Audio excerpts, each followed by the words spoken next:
केसांच्या सर्व प्रकारच्या प्रॉब्लेमचे ह्या एकाच व्हिडिओमध्ये सोल्युशन. तर तुम्हाला केसांचे भरपूर असे प्रॉब्लेम्स असतील आणि जर घरच्या एका होम रेमेडीमुळे जर ते सॉल्व्ह होत असतील तर व्हिडिओ पूर्ण नक्की पहा. जर तुम्हाला केस वाढीचा प्रॉब्लेम असेल, केसांमध्ये कोंडा असेल किंवा मग केस गळत असतील, असे आणि भरपूर प्रॉब्लेम्स तुमचे या एका रेमेडीमुळे सॉल्व्ह होणार आहेत. तर त्यासाठी काय करायचं आहे, एक पातेलं घ्यायचं आहे, त्यामध्ये मी 2 चमचे जवस घालते, म्हणजे फ्लॅक्स सीड्स. तुमच्या हेअर ग्रोथनुसार तुम्ही 2-3 चमचे अशा प्रकारे घेऊ शकता. त्यानंतर 2 चमचे मी तांदूळ घातलेत. त्याचबरोबर 2 चमचे मेथी घातली आहे. मेथी म्हणजेच फेनुग्रीक सीड्स. तर त्यानंतर यामध्ये मी पूर्ण एक मोठा ग्लास पाणी ओतणार आहे.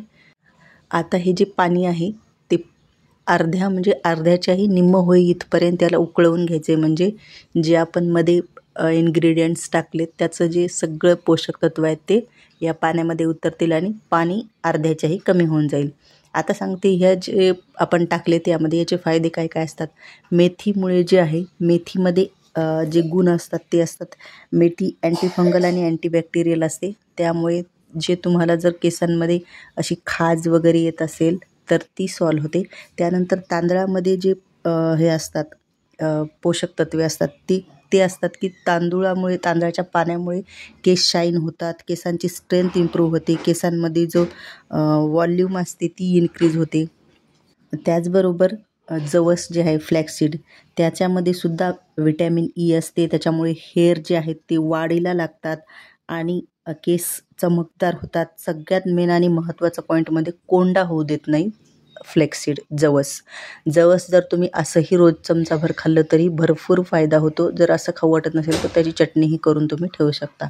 भरपूर असे ह्या तिन्ही इन्ग्रेडियंट्समध्ये पोषक तत्व आहेत. नक्की ट्राय करा. आता पाणी माझं भरपूर आटलं आहे आणि मी बघते तर अशा प्रकारे ते चिकट होतं, तार होते. एक तार झाली का तिला काढून घ्यायचं. जर जास्त घट्ट झालं तर ते चाळणीच्या खाली गळणार नाही, त्यामुळे जोपर्यंत गरम आहे तोवरच अशा प्रकारच्या मोठ्या चाळणीने त्याला गाळून घ्यायचे. आता गाळल्याच्या नंतर हे जे पाणी आहे ते थोडंसं गरम आहे, थोडंसं थंड होऊ द्यायचं. हाताला लावल्यावर घातल्यावर त्यामध्ये पोळणार नाही इथपर्यंत. आणि त्यानंतर जे आहे ते केसांना बुडापासून शेंड्यापर्यंत अप्लाय करून घ्यायचं. जसं आपण तेल लावतो तसं प्रत्येक भांगामध्ये हे जे आपण पाणी करून घेतलं आहे ते लावून घ्यायचं. बघू शकताय मी पहिले केसांना आदल्या दिवशी ऑइलिंग केलं होतं. जर तुम्हाला जास्तच कोंडा होत असेल, कोंड्याचा भरपूर प्रॉब्लेम असेल तर ऑइलिंग अजिबातही करू नका. ज्यांचे केस डोक्यामध्ये पहिलंच ऑइल आहे तर ते परत ऑइलिंग करताल तर त्यामुळे कोंड्याचा भरपूर प्रॉब्लेम होतो. त्यासाठी ऑइलिंग अजिबात करायची नाही. हे ज्या होम रेमेडी आहे ते आज सांगितलेली तीच तुम्ही आठवड्यातून 2 वेळेस नक्की करू शकता आणि नंतर तुम्ही तुमचाच फरक जाणवेल तुम्हाला की केसांमध्ये किती इम्प्रूव्हमेंट झाली आहे, किती फरक पडला आहे ते. तर मी सगळ्या केसांना अशा प्रकारे आरामात लावून घेते. केस विंचरून घ्यायचे, जास्त गुंता जो आहे तो काढून घ्यायचा, नाहीतर लावून परत गुंता होईल.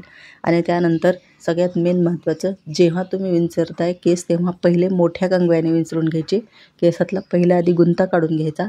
ओढूनच अर्धे केस तिथेच तुटून जातात जर तुम्ही बारीक कंगवा पहिल्यांदा वापरत असाल तर.